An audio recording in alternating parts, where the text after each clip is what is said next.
wondered why God has given us the church? And by that, I don't mean the building we go to on a Sunday. I'm talking about the believers, the children of God. In Ecclesiastes 4, it says that 2 is better than 1. When 2 work together, they will be more successful. They will be able to help each other, and they will be stronger together. Now, can you imagine more than 2? Like a whole church full of people? You see, God has given the church a specific job. And that job is to go out and to help those that are in need, to go and pray for the sick, to go and tell others about Jesus, to read his word and find out more and tell others about that, to worship him and praise him and go to the nations and all these things. And if we try and do all of that by ourselves, it might look a little bit like this.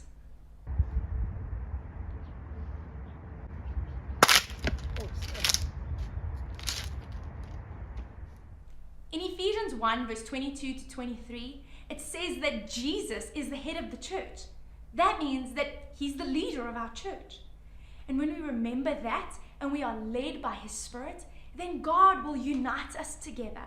And together we will be stronger and we will be able to do the job that he has called us to do.